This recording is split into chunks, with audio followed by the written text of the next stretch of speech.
everyone. Just out here running through another little episode of our WTP Sports Dudes pods. We got post game here. Got running over there, running his post game 86 podcast. You find him. He's got some good takes on some Notre Dame stuff. How's things going in your world?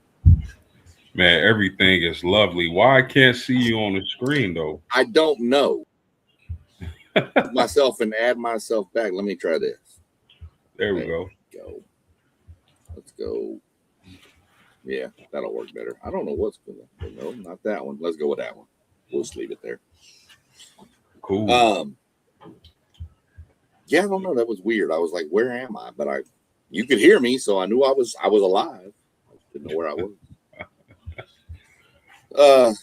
Yeah, just rolling through another glorious week. Had a little podcast last night we did for some high school stuff in Texas, and hopefully the snow holds off and we can get my NASCAR race in tomorrow. So we're gonna see. Yeah, this snow got to find itself something to do. Yeah, it needs. I can tell you a few things it needs to do.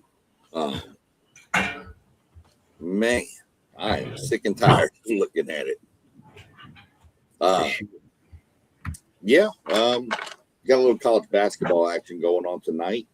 A couple of good games in the SEC. The rest of the games are kind of blowouts right now, but we'll jump in. I know Robert threw some questions together, so we'll go ahead and throw them out there. First one's going to be a little interesting. I think you and I are probably going to agree on this because we normally do. But should the Ravens and Bengals be having discussions in the back door about trading Lamar or Joe Burrow to see what they could get for them? Oh, man, I'm going to say absolutely not. And the reason I'm going to say not is because when you have franchise quarterbacks, that's something that doesn't grow on trees. So if I got a franchise quarterback, which both the Bengals and Ravens have, I'm not trying to deal them. Now, I get the point where people say you want to get rid of a scrambling or running quarterback before it's too late. But in Lamar Jackson's case, I don't believe he's just a running quarterback. And the reason I say that is because he has more passing touchdowns than rushing. Let's not forget, he had a season where he had, 41 touchdown passes, his last MVP season. He's had 30 plus in seasons and 20 plus touchdown passes in multiple seasons. So it's not like Lamar Jackson can only scramble and run the ball. He's actually a pretty good pocket passer, and that's without an elite number one wide receiver. In Joe Burrow's case, I would never trade away a franchise quarterback. But if he's unhappy in Cincinnati, that's the only way I would consider it. And I'm getting a king's ransom for him if I do decide. But all in all, SEC, I'm not trading either one of those guys. I don't even want to talk about it. Right. I agree 100% with that. I mean, I get getting rid of a runner, more of the dual threat quarterback in the NFL before they get too old. I don't think Lamar's there. And I do think he's a good thrower of the ball.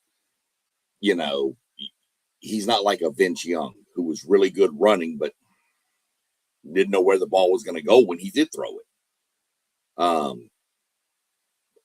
So I don't see that. I don't see him getting gone. Take last year out. I mean, he was injured a lot last year, and a lot of that's not, it was just, things that are going to happen, hamstrings, things like that. I mean, that's not that any player can have that. So Burrow, I don't know that he's not happy in Cincinnati. I think he just wants more. And when Joe Burrow's healthy and that team's healthy, that is one of the most dynamic offenses there is in all of football. but he's frustrated because they can score 40 points a game, but their defense is giving up 45. And, you know, you got to keep him healthy. And so if you're going to trade him, you're right. Franchise quarterbacks don't grow on trees. But if you can't, if you're going to trade Burrow, I mean, the asking price has got to be astronomical for him. I don't think they should do it, and I think it's not even something that should be considered. But I never thought Luka would be traded from the Mavericks either. So never say never in these business deals, you know. Hey, real quick, where you think Giannis gets traded to? Man, I don't know. I've been trying to keep an eye on this. I keep seeing Golden State. I've heard some little rumors about maybe Draymond and somebody else to Milwaukee. I don't know. I don't know. I've heard people mention other things, but Giannis needs to go somewhere that can win now. I mean, he's not getting any younger. Yeah. And one take right there, Warriors or New York. I could see New York as a big option too. You know what somebody mentioned to me today at work? They mentioned OKC. Wow. Would that be nuts? I mean, good Lord, dude. They loaded with draft picks. Right. They could swoop out of nowhere and be like, no, we taking Giannis. Everybody else fall back. If they wanted to, I don't know if they would want to, you know, mess up that team's chemistry. That's the trick. Does Giannis throw off the chemistry that you have with that team? But man, that'd be interesting. And I don't think so, to be honest with you. I don't think he throws off the chemistry post, because I think he's been there. He's done that. He's a professional. I think he would be wanting a ring, a ring. He wants the ring. Yeah. I honestly think he would just say, okay, I need to be the backup plan. Fine. I honestly think he would be okay with it to get the ring. Interesting. It'd be real interesting if he went to OKC, though. There'd be a lot of people screaming that this season's over. That's for sure. That's for sure. So yeah, I mean, he's going to be the interesting one to watch. We'll see how that plays out. I'm just, that's the big chip that's out there right now. There's been a couple of trades today. The Bulls made a trade with the Knicks. I think Jaren Jackson Jr. got traded too. So I haven't looked at all of them yet. Yeah, it's interesting to me. It seemed my bad, but it no, seemed you're like good. Seemed like the Bulls were trading for guards. Right. A lot of guards. I don't understand that. I didn't know what to make of it. Unless maybe they're going to get some guards and try to package them for something else. I mean, maybe. I don't know what their option is. I did notice that was weird, though. You can only have so many guards on the floor at the same time. So I don't know what's going on there. Next little topic is, what's the bigger snub? Terrell Owens or Bill Belichick not being a first ballot Hall of Famer? And do you think their histories of being, a little crazy and whatever, and having some stuff tainted on their legacy has an effect on that? Man, I think they both were snubbed. I think both of these men deserve to be first ballot Hall of Famers. Terrell Owens, we can start with him. He's top three in my book at the wide receiver position. I know a lot of people had to say some things about his locker room antics and whatnot, on the field antics. Some teammates love him, some teammates did not love him. Some coaches loved him, some coaches did not love him. But to me, the Hall of Fame is all about your career, your accomplishments, your stats. I don't agree with Skip Bayless much, but he broke it down perfect for me when he said that can we tell that generation, can we tell the story of that generation without mentioning you? And if we can do it without mentioning your name, you're not a Hall of Famer. Terrell Owens easily should have been a first ballot Hall of Famer, as well as Bill Belichick. And I know people are going to say Deflategate. Uh, uh, what was the other one? Spygate. Spygate, Deflategate, all these other things. They're going to say he diminished his legacy by going to college. I don't care. Tom Brady still won a Super Bowl without him. I don't care what that dude did with the New England Patriots and throughout his coaching career. If that's not first ballot, I don't know what is. And I heard an interesting stat, SEC. What's up? Tom Brady had a top 10 defense 75% of the time he hiked the ball. I think the next closest was like man, don't quote me on this. I want to say 30%. The next closest. Tom Brady had a top 10 defense 75% of the time he played football. Amazing. So I think that speaks to Bill Belichick. Well, of course. I mean, we all know Brady. It was great. Okay. And again, Bill Belichick, you got Brady in the 6th round or whatever. But Terrell Owens, of course. I'm not a big fan of Terrell Owens off-field antics and stuff.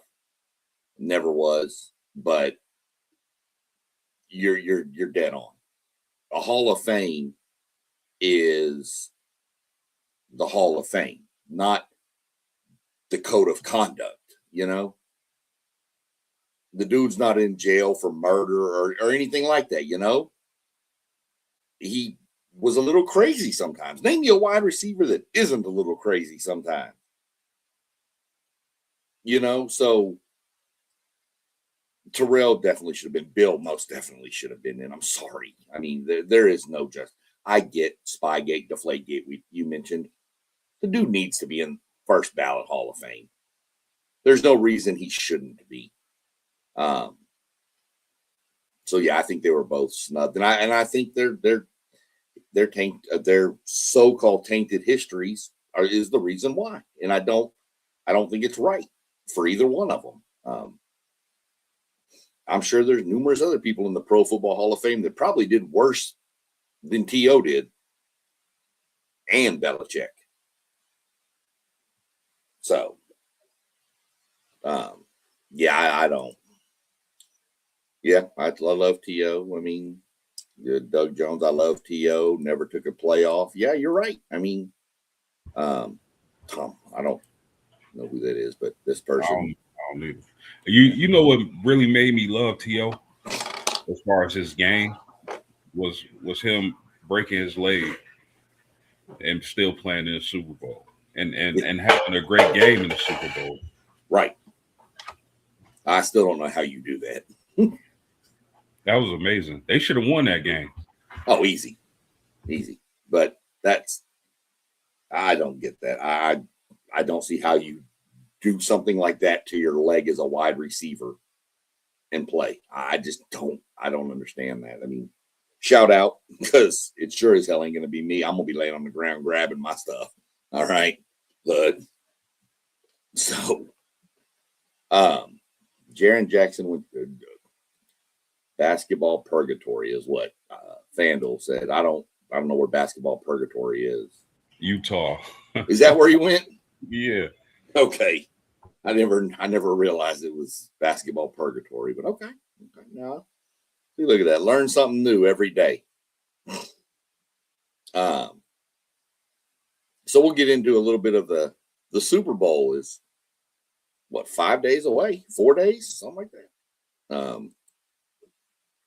You looking for a good game, or you think it's going to be a blowout? Man, I want to lean good game. I think I one of the worst things that can happen in the Super Bowl is it being a blowout. I think, unless it's that one fan base that team is executing a blowout, then I'm sure they love that. But all in all, I want to see a good game in the Super Bowl. I don't want to see a blowout.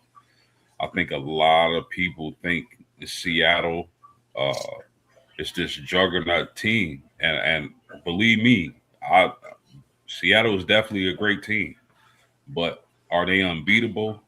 Absolutely not. I think New England has the type of roster to give this Seattle team a lot of trouble.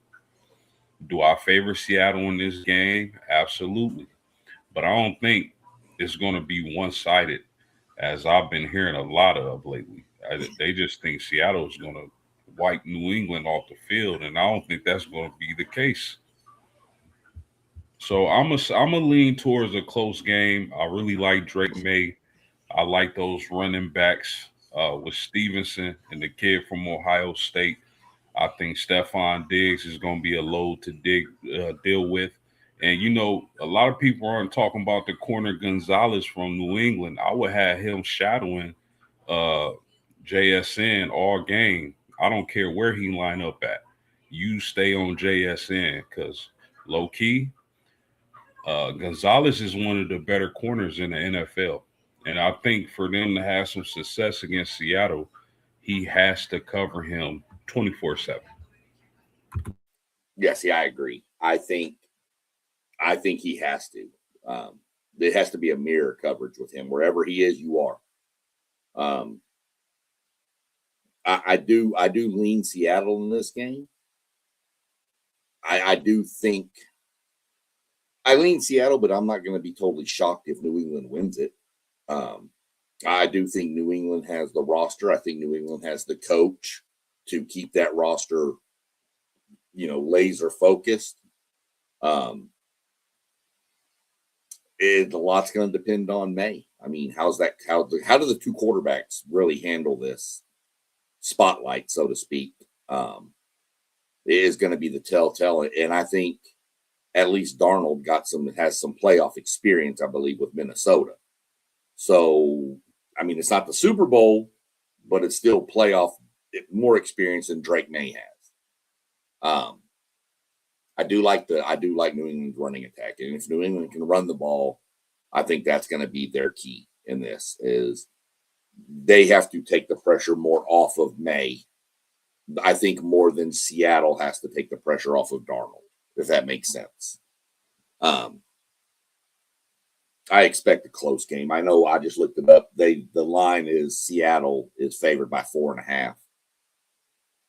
So, it's not a crazy, 7 or 8 point spread in the Super Bowl, thank God. But uh, yeah, I hope it's a good game. I'll be tuned in, of course. Everybody in pretty much will be tuned into it. But I hope it's not one of those games where you're just so excited for the commercials more than you are the game. Which I love the commercials. Don't get me wrong, advertisers. Any of y'all that want to sponsor us, come on. But I don't want the game to be all about the commercials. So, 100%. you I'm sure we're going to break that down a lot more coming up. Thursday, Friday, Saturday, probably be way more in depth. Oh yeah. Oh yeah. Oh yeah. Um, I don't know. This topic here, I mean, we can hit on this one. Is the NCAA handcuffed since they haven't been able to get a handle on NIL and the portal? Should the NCAA just be gone? And Go ahead.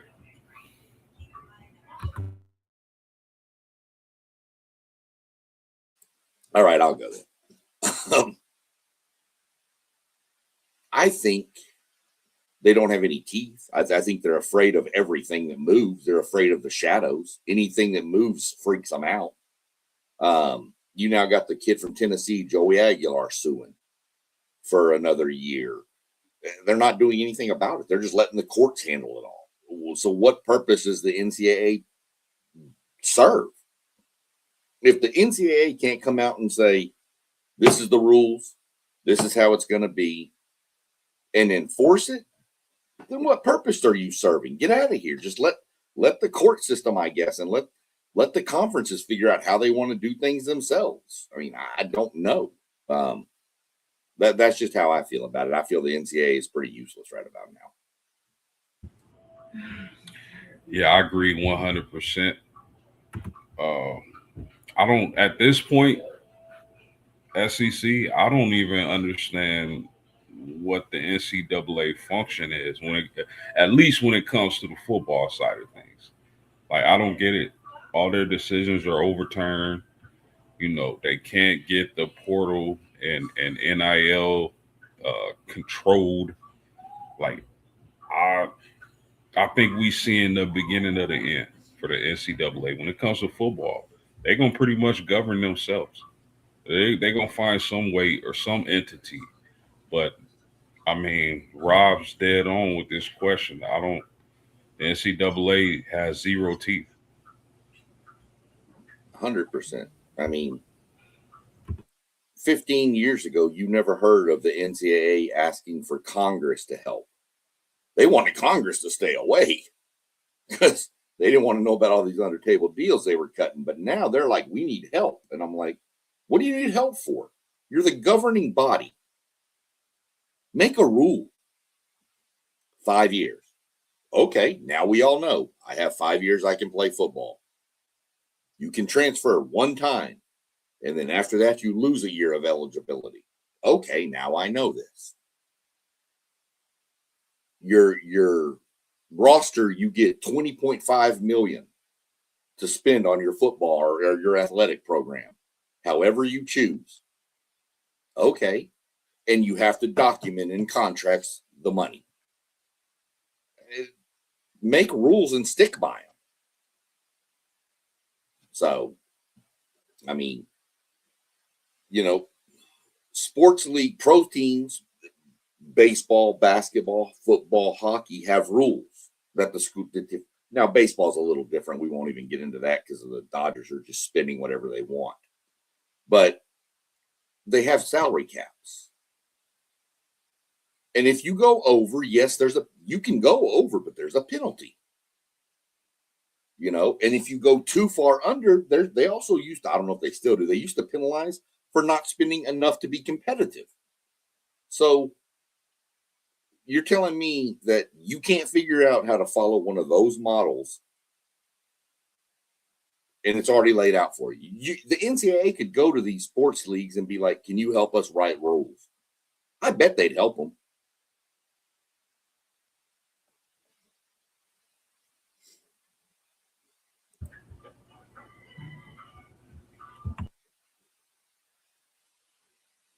Doug Jones popping in, looking for a good Super Bowl. Seattle looks strong, but he's likes Drake May. His teammates are down for him. You can see that. Well, yeah. I mean, I hope so. After leading New England to where nobody thought New England would be in this point.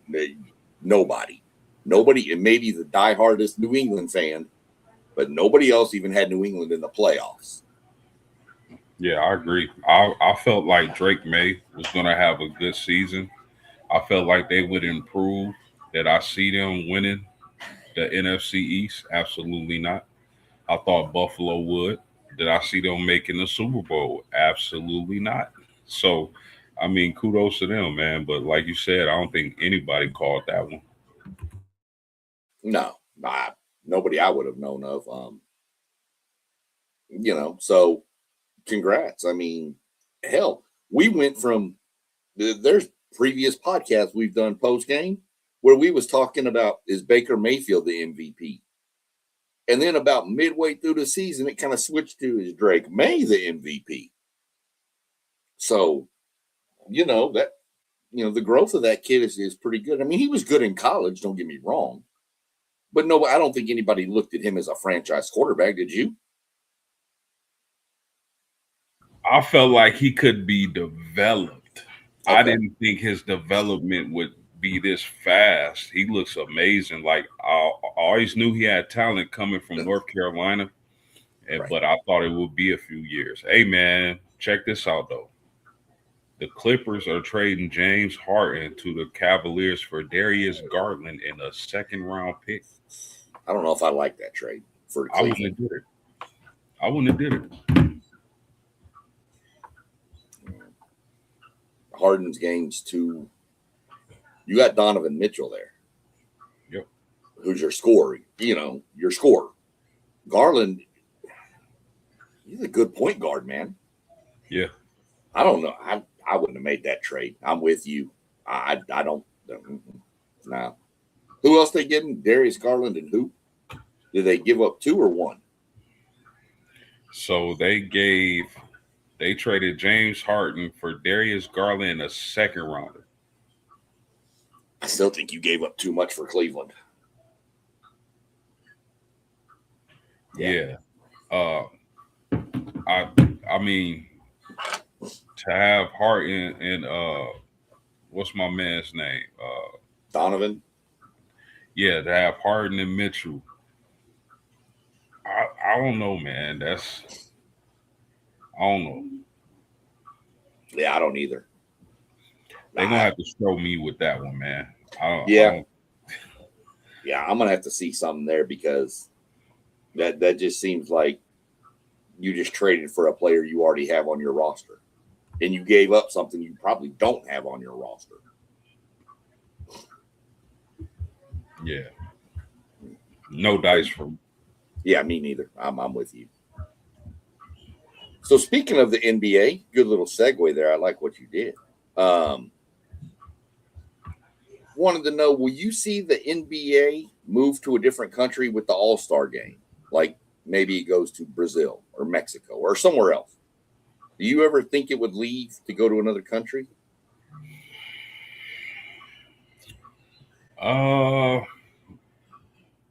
Maybe. Maybe sometime down the line. You know where would be a perfect spot for the All-Star game if the United States didn't have so many issues with them? Be China. China would be a perfect All-Star weekend host. But and I don't want to get political, but China and United States always going back and forth about something. But I mean, I think it would make perfect business sense to move the All Star game to a country like China. That would be huge. They love basketball in China. Uh, but anytime in the next 10 years, maybe on the latter half of the 10 years, maybe. But in the next 4 or 5, but who knows with this NBA commissioner, man? He like to try different wild things. So maybe that does happen in the next couple of years. But I mean, if it was me, I would expect it to be somewhere down the line and not anytime soon. No, I think I agree with you. I could see it. China. There was a few spots that popped up when you were talking China for sure. Australia popped up. Basketball's big down there. Um, and of course, you've always got your France, Spain, places, Europe areas around there. The problem I see with it is the logistics of doing it. You would almost have to take longer off for the All-Star break versus that weekendish, like couple days. You'd have to almost take a week and a half off for all the logistics to ship all the players over, get everything, move back, so, and then still come back and play your regular season game. So, now, could I see, if you want to talk about another country, could I see it go to Mexico or Canada? Yeah, easy. It's probably been in Canada with Toronto up there or Vancouver when they were there. So, but could I see a Mexico? Yeah, I think Mexico could be done really easily. Obviously, Brazil and stuff is a little harder because of just the sheer logistics of travel. NASCAR went to Mexico City last year, just Mexico City. It was a logistics nightmare. Was a phenomenal event. Everybody loved it. But getting that many people moved. Now, there's a lot more to move with a NASCAR team than an NBA All-Star team. But if you were going to do it, would you think about maybe doing something like a before the season All-Star, like an All-Star team of NBA players travel around and play different teams throughout the world? Why couldn't they just make the All-Star break longer, a week longer? Right, you could do that easy. I don't say easy, but you'd have to, with all these collective bargaining things and all this. So I could see it for sure. If they just extend the All-Star break, would just have to be. But where do you go? China, like I said, China's, they play, they love basketball in China. So, yeah, I could see it, but I agree with you, down the later part of 10 years, 10 to 15-year window is probably where I sit for it. What do we got down here in the comment? Oh, Doug, Philippines. Get out of here. Goofy. Man, quit scrolling. So, this is a little longer question, but we'll go through it. What should the NBA do to help some of the small market teams become more competitive? Or do titles by Toronto and Oklahoma City point at bad management of small market teams? They probably could stop doing lottery to get the draft order and just go strictly by wins and losses for draft order. That would probably help the smaller market teams. But listen, man, like he said in the question, like OKC, teams like that, they've won a championship. Milwaukee, it wasn't too long ago, Milwaukee won a championship. So I do believe it's on, the ownership, the management team, and stuff like that for them to be successful in smaller markets. You got, if you're in a smaller market, you got to have buy-in from top to bottom. And that's exactly what the Oklahoma City Thunder organization is doing currently. They have buy-in. Everybody's bought in. And, as I've grown older and wiser, I realize not every franchise is trying to win an NBA championship or whatever sport it is. Not every franchise is trying to win. They there to collect money. It's a business for them. So, I mean, OKC prove they can be successful, and if they want to put hold on.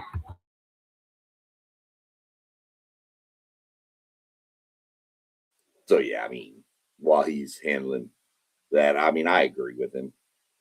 We'll let him jump back on when he gets on and keep making his point, but I agree with him. Taking the lottery away, the only thing I have with taking the lottery away is then you bring in the whole our team's going to start tanking to lose. So that's another aspect that would be brought up to it. But, other teams have done it. I don't know if you want to consider San Antonio a major market, but as far as a media market, San Antonio is not a major like a Dallas or Houston or anything. And they've won enough titles. So I was just kind of going there. I don't know if you heard, about the lottery being gone. That could bring in tanking back into the mix, which we don't want to even think about. And then I said, well, San Antonio is also another option because I don't consider San Antonio a major media market. No. So it's more of the OKC Toronto side, So, and they seem to do pretty well. Yeah, those Toronto, OKC, those Milwaukee, those teams aren't too far removed from winning a championship. And OKC are the reigning champions. So, Right. I mean, I think the small markets are doing just fine in the NBA at least. Oh, I agree 100% with that. And you made another point that I thought was really valid, that some of these owners of these smaller market teams aren't worried about a title. If they get one, great. But they're more concerned about what is my profit margin at the end of the season. You know, and it's not really fair for the fans of those teams, but I mean that's the nature of that animal, and so I don't know except giving them, I don't know, draft picks, but even then, if the owner's not willing to pay that guy when he gets older up and out of his rookie contracts and stuff, you're going to lose him anyway. So what's the point of a draft pick? So just my theory on that one. Um, but I do think smaller teams have proven they can win the title. He flipped it over here a little bit, and we went into the Winter Olympics with them fixing to kick off here in a couple of weeks, I think. Do you have a favorite Winter Olympics event? And why do you think the U.S. doesn't do as well as they do in the Summer Olympics? Bruh, I'm going to keep it funky with the people. I do not watch Winter Olympics. I barely watch Summer Olympics unless, like, I try to catch the boxing and, of course, the basketball. But outside of that, Winter Olympics, definitely not. I couldn't even tell you who was who won gold, none of that.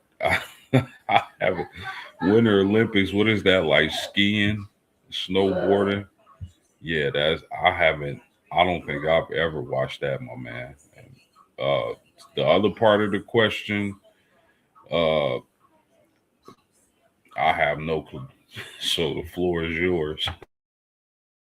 Hey, that's why we do these things, man. Some people know stuff about other sports, and some don't know nothing about none. That's why we do it all. I do enjoy the Olympics, both of them, the summer and the winter. Don't watch them near as much as I used to. Back, I can remember the '84 games when Carl Lewis and them was just dominating. Um, it's harder to follow the Olympics for me now because here lately they're in other countries and the stuff's on at like 4 in the morning or something. And then by the time you wake up, the results are already in, and then they show the thing the next night. And I'm like, well, I've already know who wins. Why am I don't need to watch this now. So as far as Winter Olympics, there's a few events I really like. I love watching like the bobsled and these people lay on the sluges and these sleds and slide down there. I think that's insane. I like watching ski jumping mainly because I like to see if anybody's going to wreck when they land. And then I love the hockey in the Winter Olympics, but my wife will tell you that I'm one of the weirdest people because I will watch them do that little curling where they roll and sweep with the little broom. I will watch that and be just enamored with it, and I don't know why. Um, but as far as why don't the U.S. do as well as they do in the Summer Olympics, I honestly think it goes back to the sports that are in the Summer Olympics are more of the mainstream pushed sports in America. Your track and fields, even your boxing, whatever, basketball, the baseball, if they're doing baseball in the Olympics now. These are more of your Americanized type sports. And so more, that's why I think we do better in the winter than we do in the Winter Olympics. I just think there's a lot more competition for the U.S. in the Winter Olympics too. With you start getting all these winter events with skiing and stuff, and you got all these Switzerlands and Germanys and where it snows all the time. So to me, there's just more competition in the Winter Olympics that can compete with the U.S. So that's just how I look at the Olympics.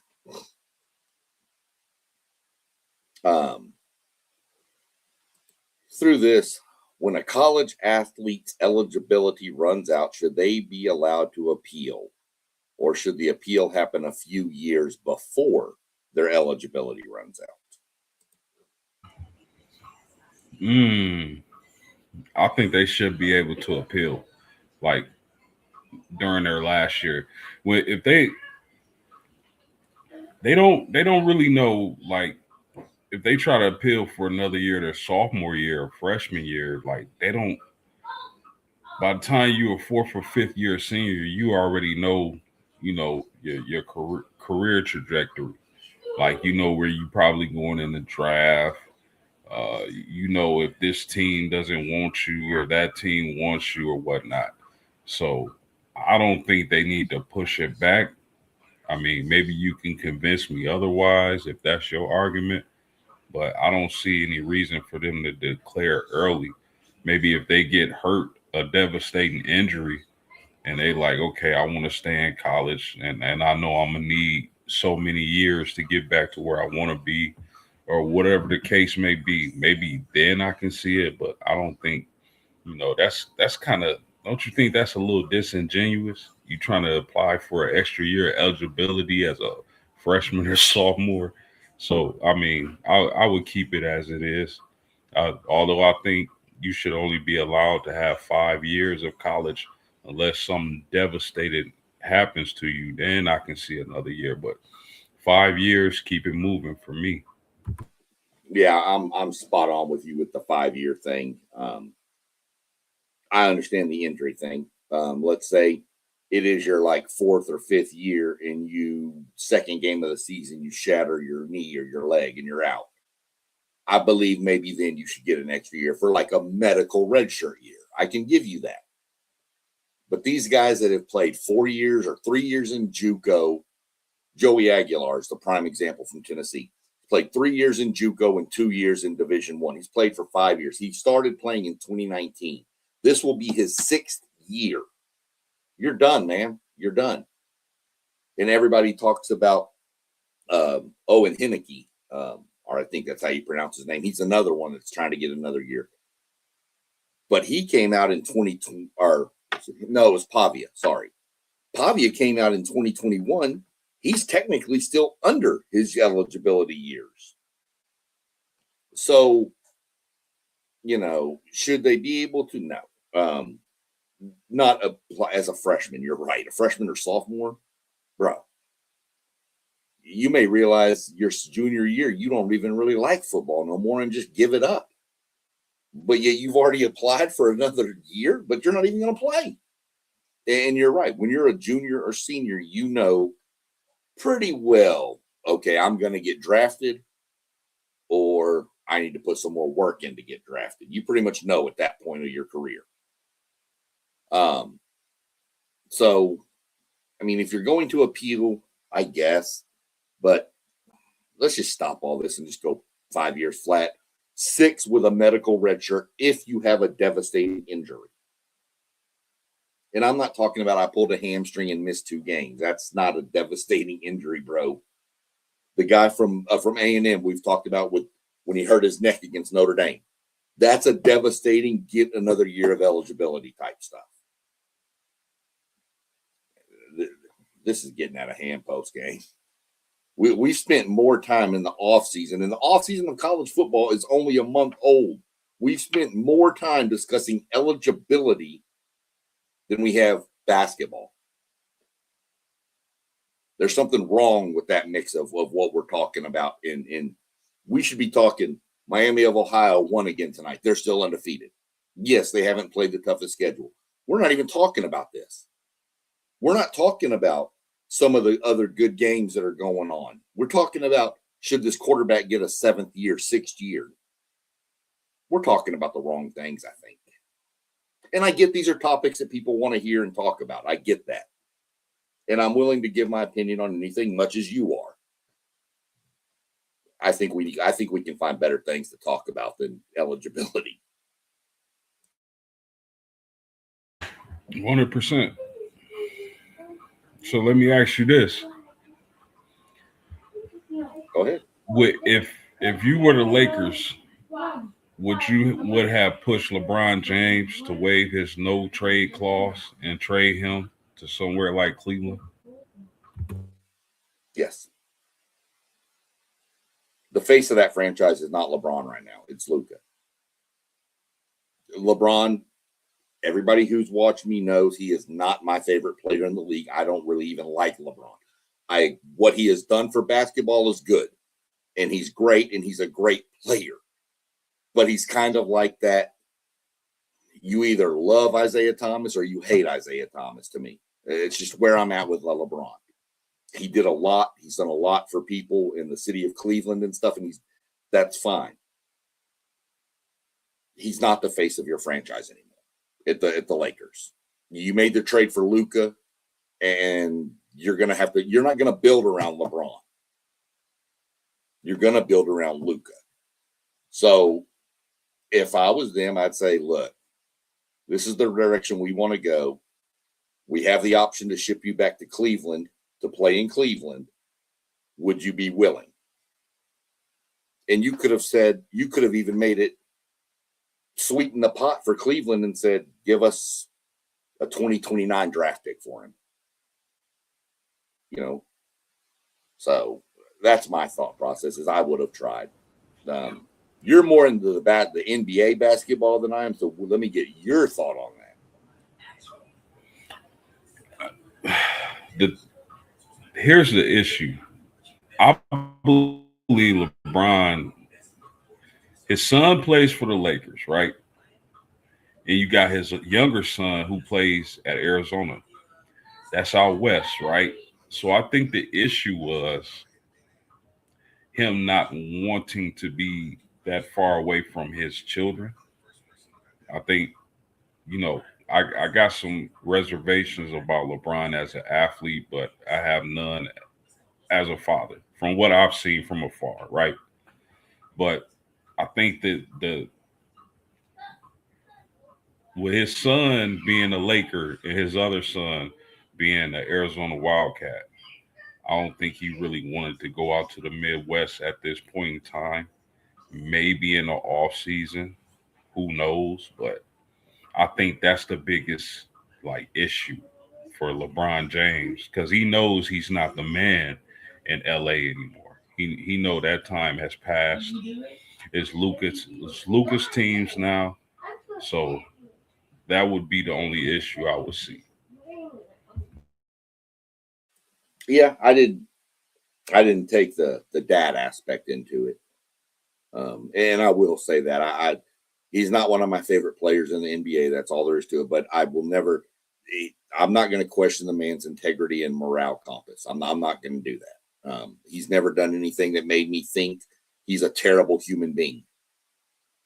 I've heard him mention, when people have given him grief about the Lakers drafting his son, and he straight up just came out and said, whatever they want to do. I mean, I'm going to support my son, I respect that side. But it is Luka's team. And I can see your point, not wanting to leave the West to go back over to Cleveland when his kids are both out West. So I get that aspect of it 100%. And they weren't going to trade him anywhere out there. They're not going to trade him to the Jazz or the Suns or the Clippers or something. They're not going to do that. So they were going to trade him. He was going to the Eastern Conference. So I know you watch college basketball. I know a lot of people have been on Debassa, but this kid Peterson from Kansas, real deal, Holyfield. Yeah, but his only issue is that he hasn't been able to stay healthy. With that being said, who would you take number one? Would you take Peterson? Or would you take Debassa or somebody else? Boozer. You would take Boozer number one overall? I would. Well, okay, let me justify. Who's drafting number one? What do you already have? Yeah. Because let's go back. We can all go back to the magic time machine. Do you think the Portland Trailblazers want to draft Sam Bowie again? I don't think they do.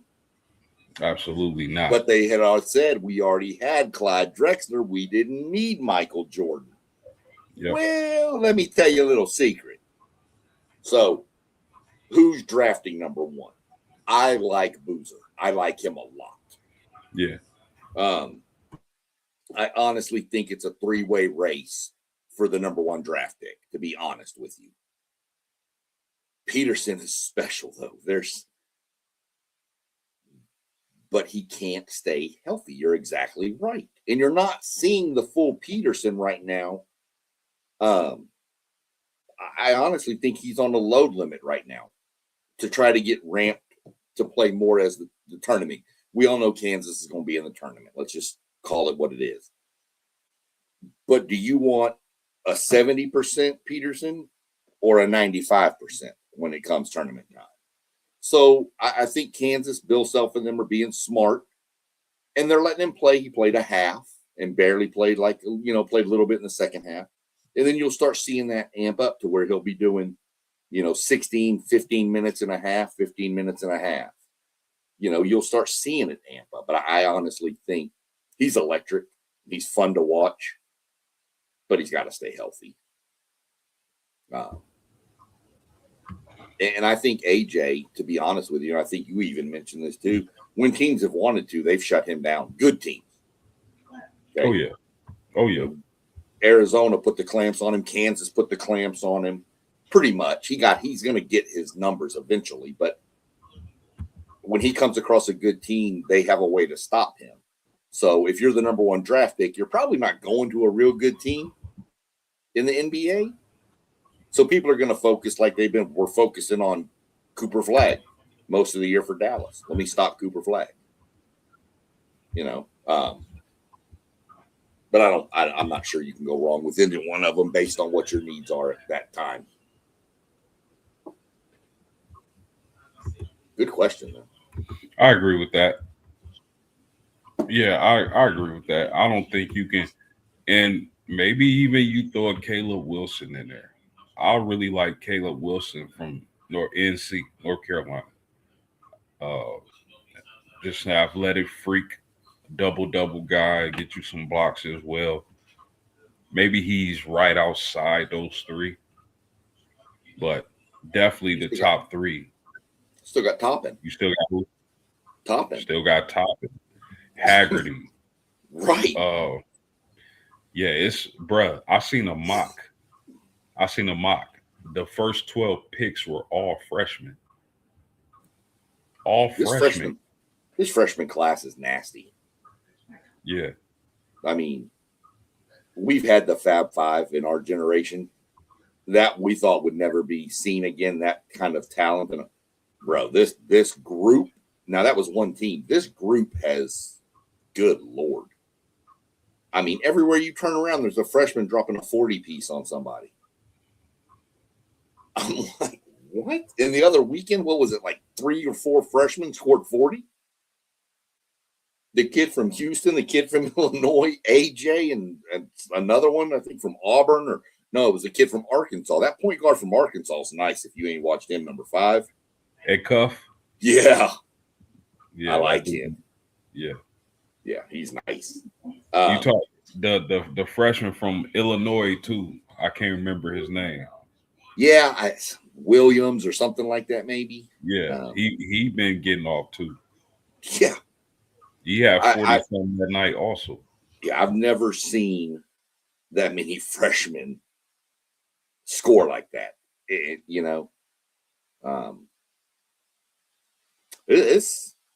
going to be interesting. Player of the year, like I said, I still think it comes down to those 3. One of those 3 is going to win the player of the year, the Wooden Award, whatever you want to call that.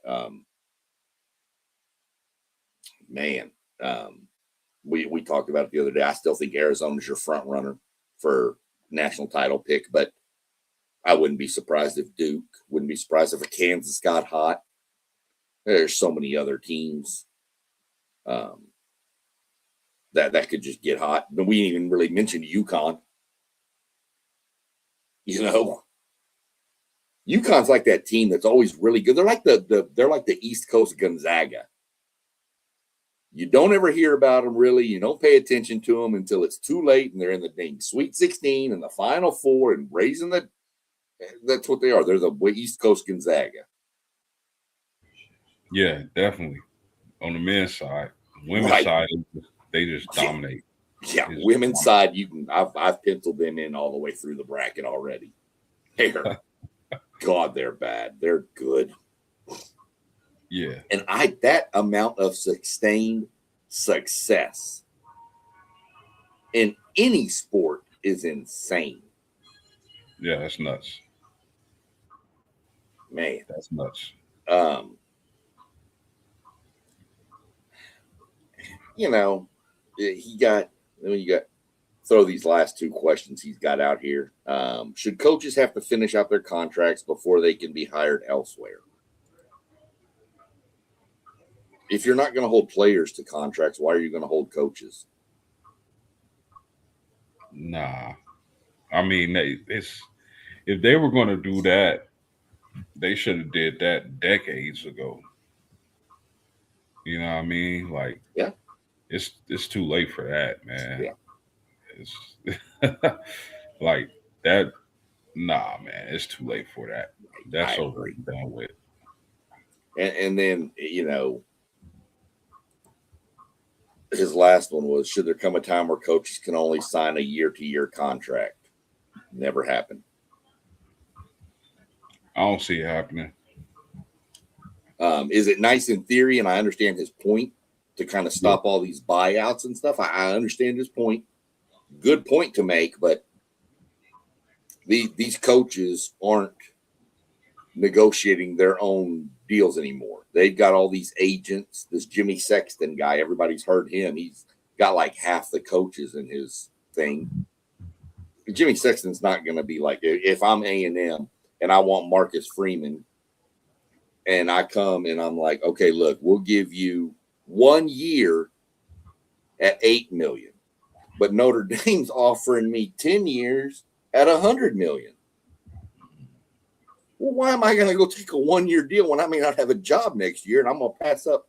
No. So I see your point, and it's a good point, Rob, but I just think we're past all this. I think coaches are more locked in.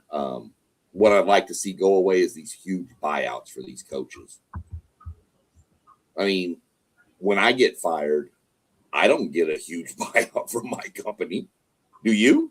Because if so, I'm coming to work where you work. We should. Okay. We should have NIL deals and all that, man. I'd probably be saying a lot more stuff that I really want to say to my bosses if I could get a buyout. Okay? 100%. But I mean, not many places else can you get fired and make enough money to just set your family up for life. Yeah. These guys are getting 20, 50, 30. Jimbo Fisher got $75 million to leave. How much did Kelly get again? You remember? Was it in the 50s or 40s? So I don't Jimbo remember. had a bigger buyout. Oh, yeah. Jimbo's had the biggest of all time. Wow. Yeah. Jimbo's won't ever. Jimbo's was the one that's going to stop those huge buyouts from getting paid out. But the difference is in A&M, not that there's other programs that can't, y'all. I'm not saying that.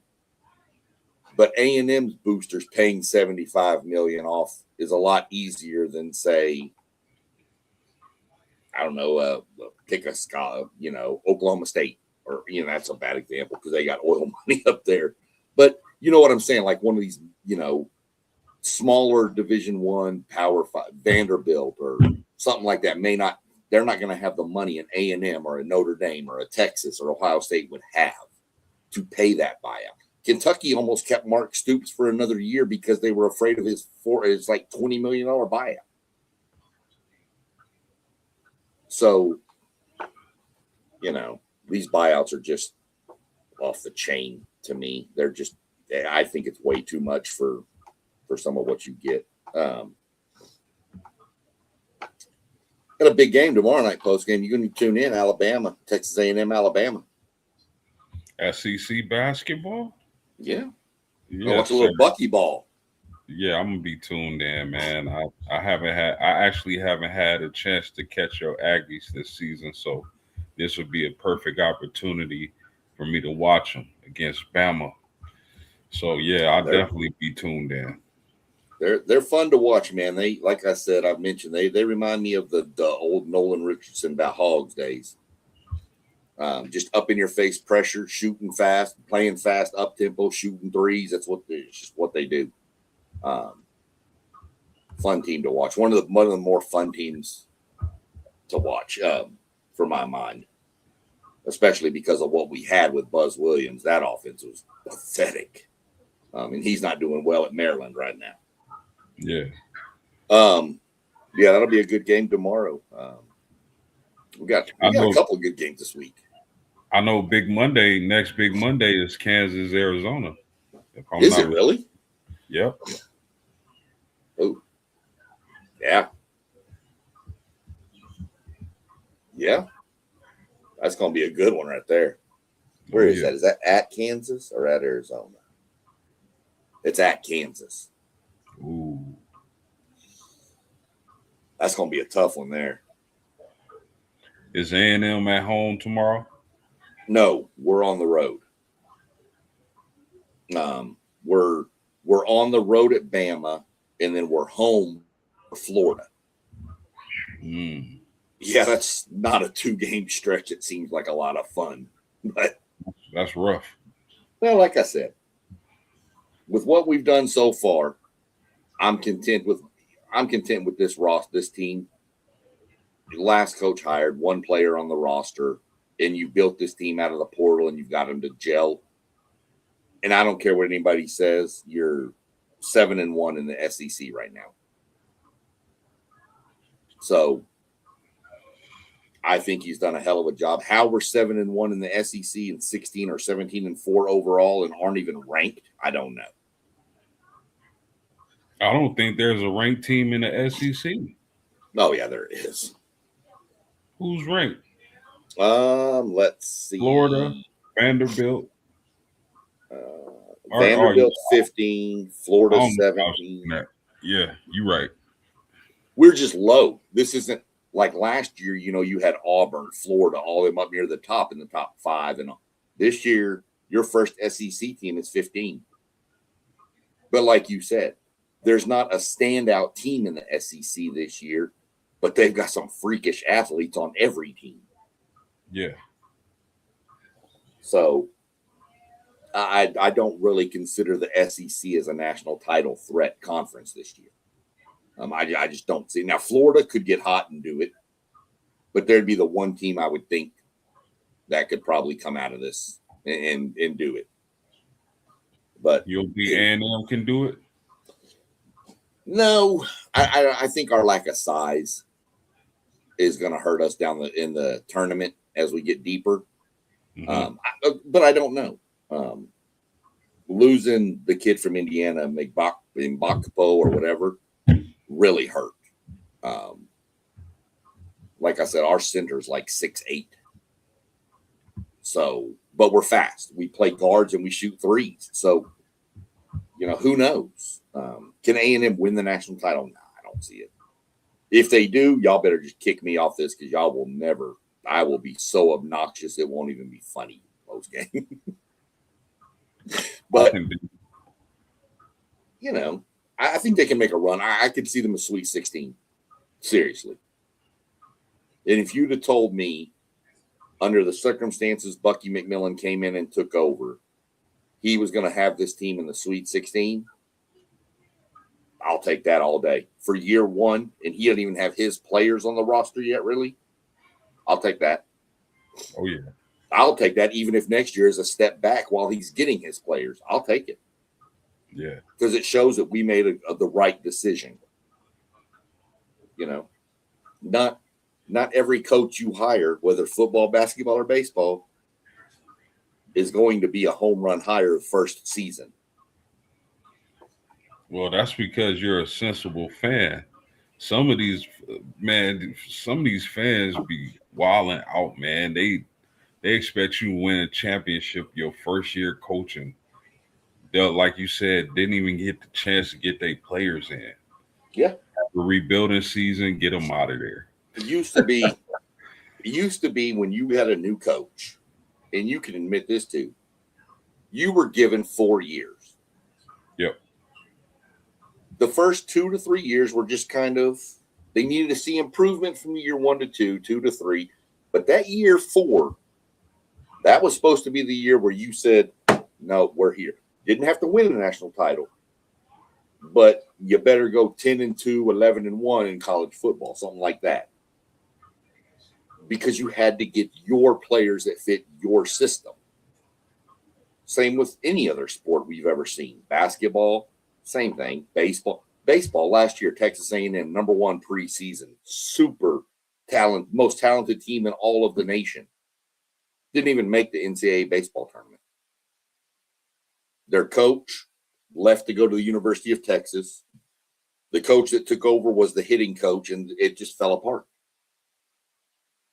But now where everybody's like, okay, well, we'll give you a pass with all the turmoil that went on the previous year, but now what are you going to do this year? So, coaches take time to build their stuff, man. Unless you're just dropped in. I mean, Cignetti took him 2 years? But it's a little different story with bringing all his players from JMU. But unless you're just dropped into a situation, you're normally not winning titles in your first year. 100%. So just kind of where I'm at. But yeah, I mean, we got a lot of basketball coming up. Got track and fields cranking up. So it's going to be interesting. I haven't had a chance to go watch it yet, but I saw your thing about who were you asking about should be gone from Notre Dame? Oh, Coach Ivy. The men's coach? The Or the women's coach? Which shocks me. This isn't my thought. A lot of the fan base were calling for her job, and I'm just like, why? Like 4 straight Sweet 16s, in elite, the best recruiting class in Notre Dame women's basketball history. So it just shocked me that so many. Go ahead. What did I miss? What happened to your old coach? Who, Muffet? Yeah. She retired. Did she really? Mm-hmm. I missed that. Not even gonna lie. Yeah, she got a statue outside. She should. Yeah. That's the one who recruited my girl Brianna up there. So yeah. Oh yeah, Muffet is a legend. No doubt. Yeah. No I didn't know she retired. That's why I was like, who is he talking about? Ivy. That's why I thought it was the guy's coach. No, I'm not gonna argue. If they want the men's coach to be gone, I'm not gonna argue against that. Right. You're Even not though fighting that. I think they're not gonna fire him for some reason. I don't think they're gonna fire him. But Coach Ivy, that's crazy for anybody to think she should be fired. Yeah. I'll agree with that. I mean, 2 straight Sweet 16 should be enough to keep your job. But 4? Come on, man. And that's why I was just like, one down year, and everybody ready to flip on you. Yeah. That's the world we're in now. And at a program like Notre Dame, very, very storied program on the women's side basketball is what we're talking about. So give the ladies give them some time. Yeah. I mean, you're gonna have Connecticut had a couple of years where they were in the tournament and they made runs, but by Connecticut standards, they weren't Connecticut. They didn't win the national title every year, But nobody was screaming to fire the coaches either. Nobody's screaming to fire Dawn Staley out of South Carolina, and they're having kind of a down South Carolina year. Fans, man. I mean, I get it. I love some teams, but good Lord. You got to have some sense about this too, man. Let me go ahead and tell you, as somebody who has seen some what looked like really good coaching hires that turned out not to be really good coaching hires, aka Jimbo Fisher, aka Buzz Williams. The grass ain't always greener on the other side, y'all. Facts. You may not go to a fifth straight Sweet 16 this year, but you get rid of that coach and you may lose a bunch of them players, and then you may be at the bottom barrel of the ACC. Yep. Well, I guess nobody else wants to hang out with us tonight post game, so that'll be their loss. Everybody that's tuned in, watching, we appreciate all you guys in the comments. Zay, Doug, appreciate all y'all jumping in. Y'all see all the channels scrolling down there at the bottom, man. Go like, subscribe, post game. I'm telling y'all, you want some Notre Dame stuff and numerous other basketball, especially stuff that I see. Go right there. Go watch his stuff. You want to find some weird stuff? Come visit my channel, because I have no idea what I'm putting out most of the time. But we have fun with it, and that's all that we're here for. So go like, subscribe, hit the notification bell, share it, tell your friends, tell your grandmas, tell them all. Go check out the WTP Sports Dudes. We here for y'all. Other than that, post game, man, appreciate it tonight. Have a good evening, and we'll catch up later in the week, I'm sure. Hey, you too, my man. As we always do, brother. Peace out.